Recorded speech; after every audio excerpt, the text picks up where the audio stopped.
de la part de Agapé au féminin. Je suis Béatrice, j'habite dans la région lyonnaise et je vais vous faire part de quelques commentaires et remarques de ce qui m'a touchée dans cet épître de Jacques au chapitre 1 entre les versets 19 et 27 que je vais d'abord commencer par lire. Ainsi donc, mes frères et sœurs bien-aimés, que chacun soit prompt à écouter, lent à parler, lent à se mettre en colère, car la colère de l'homme n'accomplit pas la justice de Dieu.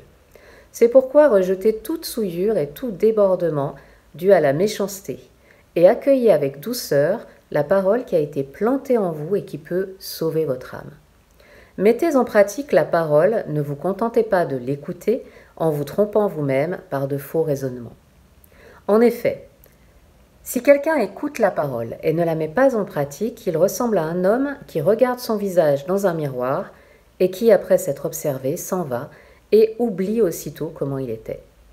Mais celui qui a plongé les regards dans la loi parfaite, la loi de la liberté, et qui a persévéré, celui qui n'a pas oublié ce qu'il a entendu, mais qui se met au travail, celui-là sera heureux dans son activité. Si quelqu'un parmi vous croit être religieux alors qu'il ne tient pas sa langue en bride, mais trompe son propre cœur, sa religion est sans valeur. La religion pure et sans tache devant Dieu notre Père consiste à s'occuper des orphelins et des veuves dans leur détresse et à ne pas se laisser souiller par le monde. Différents éléments dans ce passage qui sont en lien avec ce que Jacques vient d'expliquer dans la première partie du chapitre. Ici, il nous invite à avoir une mise en pratique de ce que nous aurons entendu de la parole. Alors, comment mettre en pratique ce que nous avons entendu ? D'abord, en étant prompt à écouter, lent à parler, et surtout ne pas chercher à accomplir une forme de justice par rapport aux injustices que nous voyons par nos propres forces, puisque même si nous nous mettons en colère contre une injustice, nous n'accomplirons pas la justice de Dieu. La justice de Dieu est accomplie par Jésus-Christ lui-même, qui est mort sur la croix pour nos péchés et qui est ressuscité, qui a vaincu la mort, qui nous a accordé ce salut éternel. Donc Jacques nous dit, c'est pourquoi rejeter. Alors qu'est-ce qu'il faut rejeter ? Toute souillure, toute méchanceté, toute malice que nous aurions dans le cœur. Il travaille en profondeur sur le cœur, Jacques.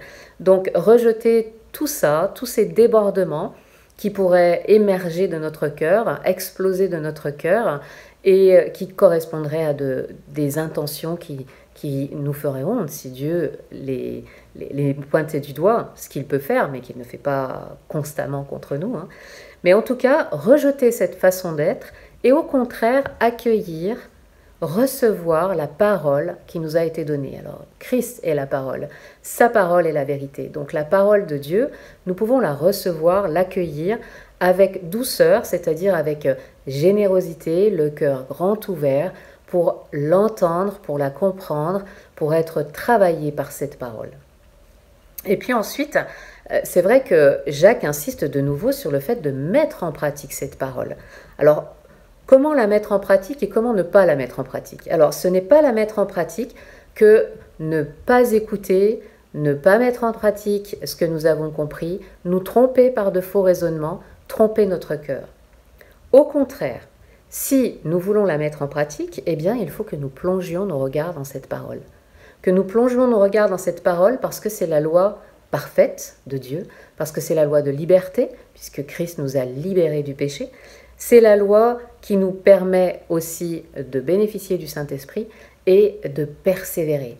Et si nous persévérons, dit Jacques, si nous n'avons pas oublié ce que nous avons entendu, alors nous nous mettrons au travail. C'est là notre motivation pour nous mettre au travail, c'est que nous avons plongé les regards dans cette loi, nous l'avons comprise, nous avons été transformés de cœur et nous avons envie d'aller plus loin, de persévérer, de mettre en pratique pour que notre activité nous rende heureux, pour que notre activité nous rende plus complets aux yeux de Dieu et que nous puissions nous réjouir de ce que nous faisons sous le regard de Dieu. Alors ne soyons pas comme l'homme qui est écrit ici, hein, qui se regarde dans un miroir et qui s'en va et qui a oublié comment il est. À l'heure des selfies, nous prenons des selfies pour nous souvenir de comment nous étions à tel âge, à telle fête, à tel maquillage, telle coupe de cheveux, tel vêtement. Eh bien, nous prenons ces selfies pour ne pas oublier. Et ce que Jacques nous dit, c'est ne soyons pas comme quelqu'un qui a regardé, est parti et a oublié ce qu'il était.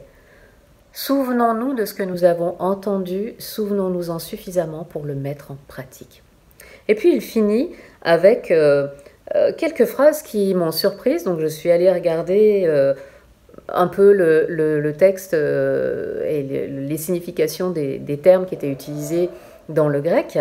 Il nous dit, si quelqu'un croit être religieux, en fait ce religieux-là, c'est si quelqu'un croit être capable de craindre Dieu, de se mettre sous son regard et de se soumettre à lui, de l'adorer. Si quelqu'un croit être capable de craindre Dieu et de l'adorer, mais qu'il n'accomplit pas ce que la parole lui a démontré, eh bien en fait c'est comme s'il avait un culte qui ne sert à rien. Il n'adore pas vraiment Dieu et l'apparence extérieure de son culte ne servira à rien puisque son cœur n'aura pas été transformé.